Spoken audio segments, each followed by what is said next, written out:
Hi, Melay. Hello po, DJ Lala. Ayan, good evening sa iyo, love. Sige, kwentuhan mo na ako ano mga ipaglilingkod ko po at napatawag sa usapang LDR. DJ Lala, ito kasi may problema ko. Napakalaki. Mm. Parang kay David lang.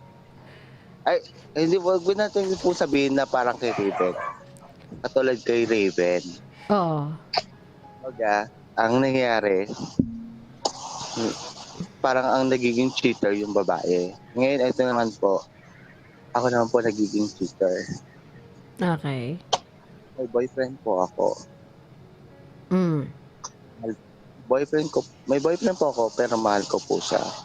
Pero hindi ko po alam kung paano ko po ilulugar yung sarili ko sa kanya. Kasi po, may mahal akong ibang tao. Hindi ko alam paano ko po umpisahan. Sabihin sa kanya na may iba akong mahal na kasi natakot po ako maglilimang buwan na po kami. Taga Nueva Vizcaya po siya. Mm. Mahal ko na po talaga siya. Wait, gano'n na kayo katagal ng boyfriend mo? Maglilimang buwan po sa 23. Okay, tapos itong bagong mahal mo, Wala pa po isang buwan, magdadalawang linggo pa lang. okay. So, si bagong mahal mo ba ay malapit sa'yo at si boyfriend ay malayo? Opo. Okay. Ngayon po, hindi ko po alam, parang undecided po ako kung makipaghiwalay ba ako dun sa malayo na hindi ko pa nakikita ever since.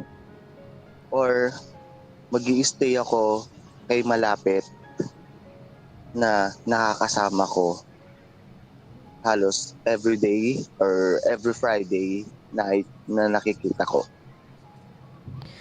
Ito, nahihirapan ako, DJ Lala. Okay, kung hindi mo mahal yung malayo sa inyo or malayo sa'yo, what's holding you back from breaking up with him? Kung hindi mo naman pala siya mahal, kung mas mahal mo na tong bago, bakit hindi ka pa makipaghiwalay doon sa boyfriend mo? Kasi DJ Lala, in how many months, ang pinanghahawakan ko na lang po kasi, kachat ko siya before sa Facebook, ay sa Messenger, and December 23, 2018, doon po officially naging kami. Kaibigan lang po noon, hanggang sa naging kami.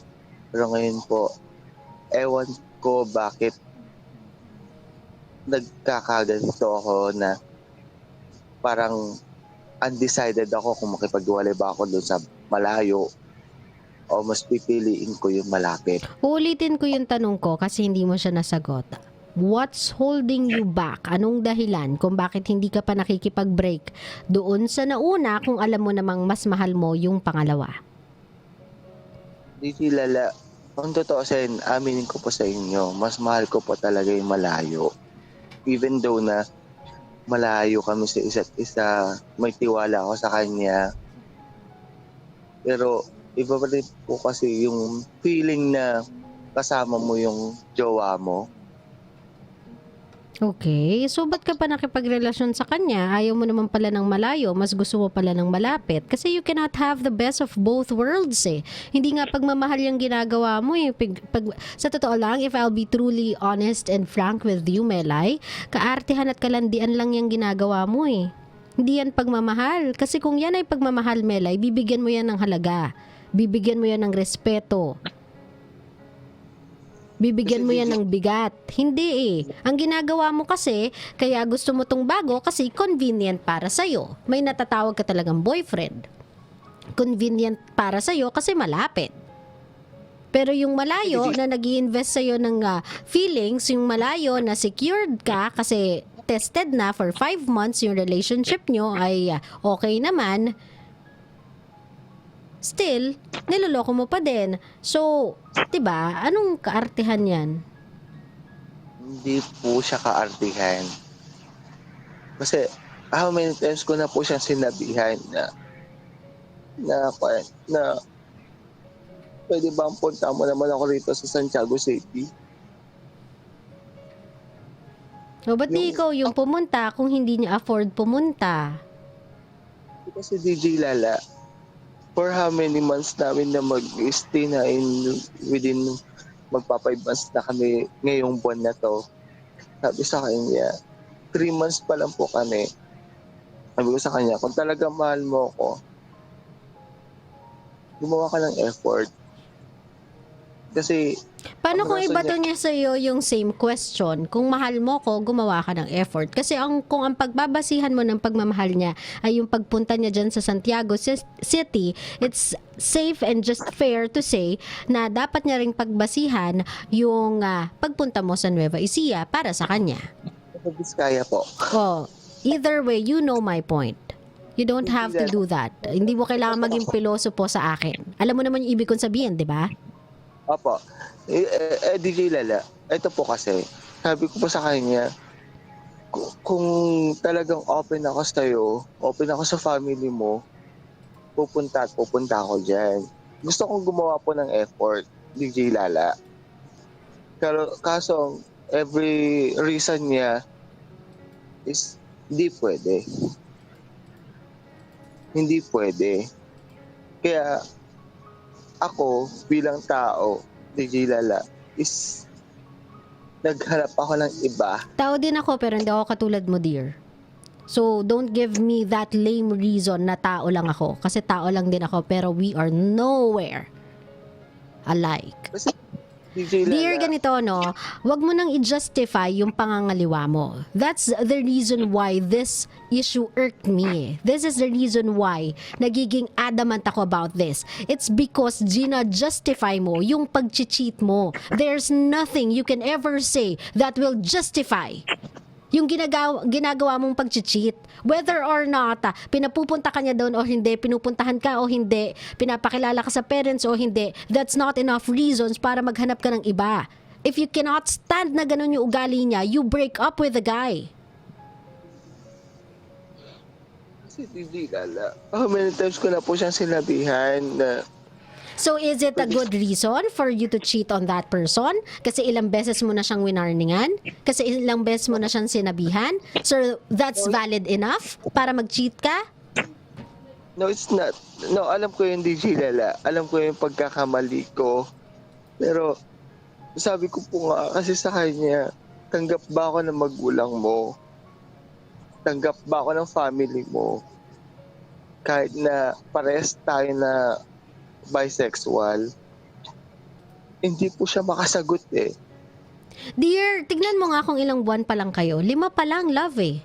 Hindi ba pwedeng bigyan ng konting panahon para maging stable muna yung relationship ninyo? Para ma-define kung seryoso ba muna yung relationship ninyo before kayo magpakilanlan? 5 months pa lang, love. Maintindihan ko yung sinasabi mo sa akin kung 5 taon na kayo. Diyos ko, wala pa nga kayo sa kalahating taon eh. Makapag-demand ka naman agad ng meet the parents agad, hindi ganun kadali eh. Kung pwede sana madaliin sa kanya, hindi sana minadali na, hindi mo ba kayang intindihin? Na baka hindi pa kayang unawain ng mga magulang niya, na baka sakali hindi pa siya out in the open about sa current niyang gender orientation? 5 months pa lang eh. Tatanggapin ko yung rason mong yan kung 5 taon na kayo, 7 taon na kayo, but no, 5 months, wala pa kayo sa kalahating taon. Wala pa ka nga kayo sa adjustment stage ng relationship ninyo plus hindi pa kayo nakikita. Diba? Parang napakabilis naman ang gusto mong takbo ng relationship ninyo. That's my basis as to why sinasabi ko kaartehan to. Kasi kung mahal mo yung tao, uunawain mo. Kung mahal mo yung tao, maghihintay muna kayo. Kung mahal mo yung tao, bibigyan mo muna ng magandang pundasyon yung relationship ninyo at maiintindihan mo na hindi ganun kasimple magpakilanlan kayo sa mga magulang. That's not an easy task and you know that, Melay. DJ Lala, in my part po kasi po siya tago. Yun na nga eh, exactly, Melay. Kasi po Binigyan mo ako- lang ng validation yung sinabi ko. Na that's the reason why hindi ka niya mapakilala sa mga magulang niya kasi nga tago pa siya. You are demanding something that's quite impossible for the guy as of the moment, dude. Yung dinedemand mo sa kanya, hindi pa siya capable. na ibigay sa'yo. Kasi tago pa nga yung tao eh. Biruin mo, hindi pa niya nga na-out yung sarili niya sa mga magulang niya, bigla na siya magpapakilala ng boyfriend. Gusto ko lang po kasi mangyari, DJ Lala. The word effort po. Dear ganito, no? Melay, makinig ka sa akin, no? Makinig ka sa akin mabuti. Lahat ng hinihingi mo sa kanya, dear, masyadong maaga. 5 months pa lang kayo. Yung hinihingi mo sa kanya na mag-effort kang pumunta sa akin dito sa kung nasan ka man, pwede din niyang hingin sa'yo na sige, pumunta ka din dito sa akin. Pero yung sa'yo kasi may kondisyon. Gusto mo ipakilala ka niya sa mga magulang niya na dear, alam mo naman na hindi pa pwedeng mangyari kasi hindi pa siya out sa gender orientation niya. So see, nagiging selfish ka kasi, Melay. Gusto mo lahat ng gusto mo nakukuha mo. Gusto mo yung mga gusto mo nararamdaman mo. Gusto mo lahat ng hilingin mo ibibigay sa'yo. Melay, kung gusto mong mag-work yung relationship ninyo, whether malapit o malayo, stop demanding for something just because naisipan mo na gusto ko to, gusto ko to, gusto ko to, gusto ko to. You have to understand na lahat ng bagay nangyayari sa relationship in perfect time. Lahat kailangan pag-investan ng panahon. Pasensya. I understand. Naintindihan ko po, DJ Lala. Kaso lang, in my part po kasi, sabihan ko po siya na sana after a few months nating relasyon, makilala ka ng magulang ko. Kasi po, open po ako sa bahay. Gusto po siya makilala ng mga magulang ko na kung sino siya, kung ano siya. Kaso lang, isa dinedemand ko po kasi sa kanya na gano'n. So Melay, ito bang bago mo? Kilala na ng magulang mo? Hindi po. Oo. So don't use your parents, dear. Gusto mong magpakilala sa magulang mo na may boyfriend ka? Eh, yung malapit sa inyo, ginujowa mo din? Is that the Melay na gusto mong ipakilala sa magulang mo mismo? Na mapa, look at me. Dami kong boylet. Isa na pinapakilala ko sa inyong nasa Nueva Vizcaya, isa na nandito malapit sa akin. So you see, pag nagpapakilala ka ng lalaki sa mga magulang mo, pinapakilala mo sila dahil worth it silang ipakilala. Pinapakilala mo sila dahil you are sure enough na itong taong to ay karapat-dapat makilala ng magulang mo. Hindi mo sila pinapakilala dahil gusto mo lang magpayabang na meron kang jowa. Ngayon, paano ka harap sa magulang mo? Meron ka ng jowa sa ibang lugar, meron ka pang jowa dyan sa inyo. Lala, hindi naman po sa pagpinagyayabang ko. Kasi lang, how many times ko na po kasi pinagsabihan siya. How many times na po? Dear, wag kang umiyak. Ikaw ang may kasalanan dito. Don't play the victim part. Do not use sa akin yung victim card na parang ikaw pa yung dapat unawain. Ikaw pa ba'y uunawain? Ikaw tong may iba? Ikaw pa ba tong uunawain? Hindi ka nga makaintindi? Hindi ka nga makapang-unawa? Hindi kasi ito, DJ Lala. Makinig po kayo. Kasi ito po, kaya po ako nagtawag po sa inyo kasi ito po. Sa ibang tao nakakapunta siya sa barkada niya, sa mga pinsan niya. Melay, listen to me and listen to me carefully. Don't give me the crocodile tears. I'm so sorry, Melay. Pero that won't do anything. Kung may reklamo ka sa partner mo, hiwalayan mo kung hindi mo gusto. Kung may reklamo ka sa partner mo, sabihin mo sa kanya. Kapag di siya nagbago, hiwalayan mo. Pero that is not a justification of cheating. Hindi mo maitatama yung mga kasalanan niya sa'yo or yung kasalanan mo just because may ginawa siyang mali sa'yo. Just because hindi maganda yung naging treatment niya sa'yo. Just because feeling mo na left out ka, na neglect ka, that justifies what you did. It doesn't. Now, punta na tayo dun sa dulo kasi sa totoo lang ayoko na nang iyak-iyak na to eh. Sabi ko nga sa'yo, crocodile tears to. Ito yung mga luhang di ko pinapaniwalaan. I'm so sorry, my life, but I just don't. I'm not buying it. So listen to me carefully. You have to choose. It's either magsistick ka, maghihintay ka, magiging patient ka kasi, Diyos ko Lord, 5 buwan pa lang kayo ng partner mo. Ang bilis mo naman bumigay. It's either maghihintay ka sa kanya dahil sabi mo nga, mahal na mahal mo siya. Hihintayin mo siyang ma-figure out yung sarili niya, ma-figure out yung pag-out niya sa mga magulang niya so that freely makakapunta siya at makakapagpakilala sa mga magulang mo kasi pwede na siya matag ngayon sa pictures na I'm with my boyfriend or boyfriend meets the family kasi pwede na siyang matag, or kakalimutan mo siya at magsistick ka na dyan sa kasama mo na every Friday nakakasama mo, ika nga. You have to choose, dear. Hindi pwedeng yung dalawa iyo. Tapos dun sa isa, ikaw pa yung magpapaawa effect na ikaw pa yung biktima. Ikaw pa yung kawawa. Dear, hindi ka kawawa kasi lahat ng pagkukulang niya, kinukuha mo sa iba. Alam ko lang po yun, di Lala. Kumbaga yung responsibilidad niya na andyan siya andyan dapat na minsan lang ako hiling sa kanya na magpakita. Hindi niya po kasi nagagawa. Katulad po nun, umuwi po ako ng Santiago. DJ Lala. Oh. Umuwi po ako minsan ng Santiago. Ngayon, bumalik po ako sa trabaho ko. Sinext po niya ako, nasaan ka?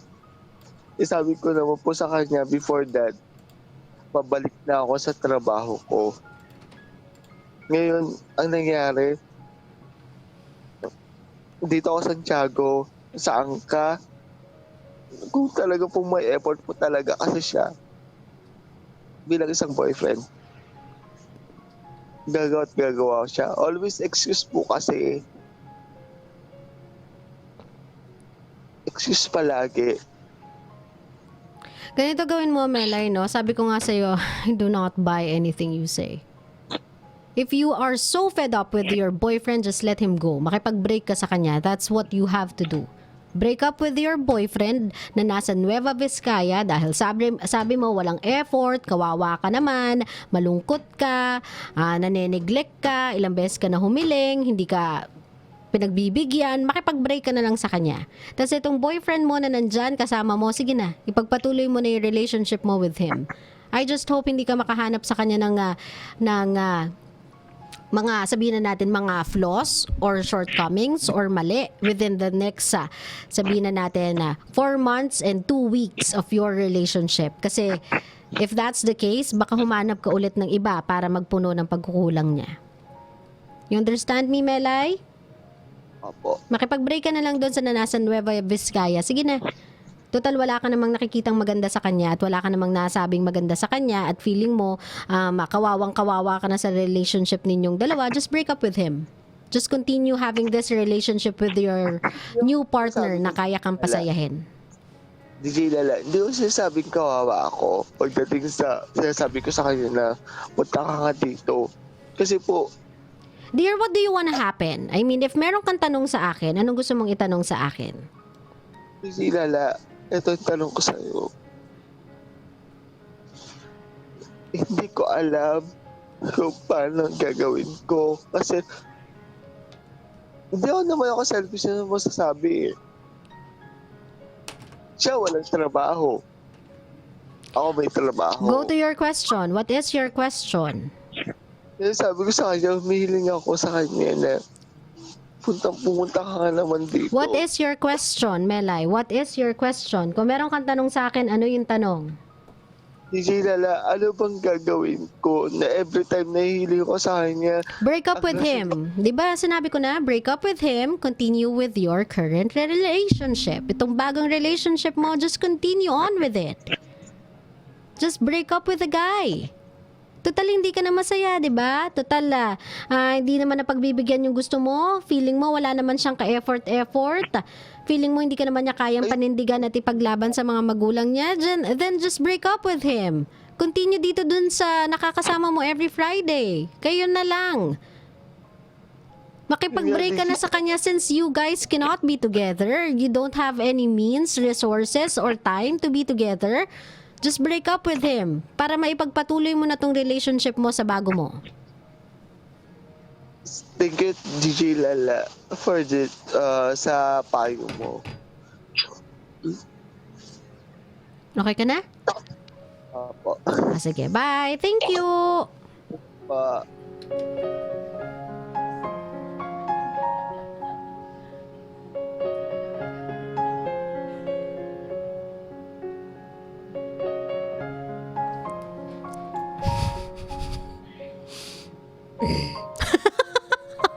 Yun na lang yung nasabi ko.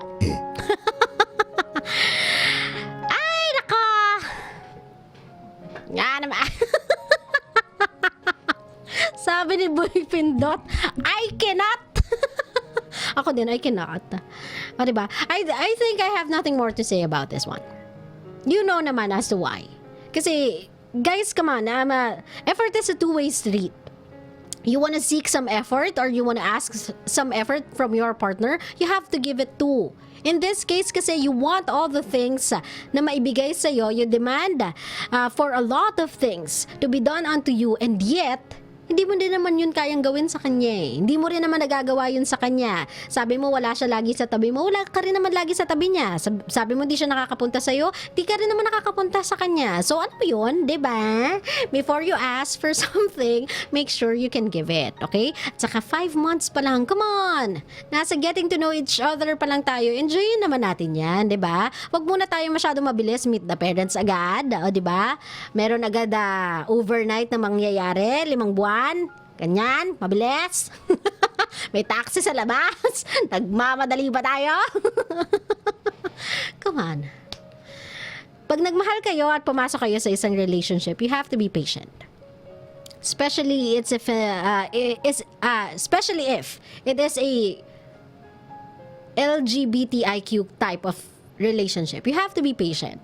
Not everybody is open to the idea yet eh. Hindi pa kasi lahat welcomed yung idea na yon, embraced yung idea na yon. So if you think your partner is not yet open or out sa family niya about his gender or her gender orientation, then you have to give that person a time. Kailangan nyo munang enjoyin yung mga sarili ninyo, enjoyin yung relationship ninyo, and just try to explore and expound the foundation of your relationship. There's no need for you to rush things up. Kasi para saan? Ba't natin minamadali? Diba dapat nga mas ninanamnam natin yan, yung mga moments nyo together, mag-create muna kayo ng experiences and memories together, so that kapag time na both of you guys are ready to come out in the open that you are actually a couple, everything sabihin na natin sturdy enough, strong enough to withhold yung lahat ng mga commentaries na about to come your way.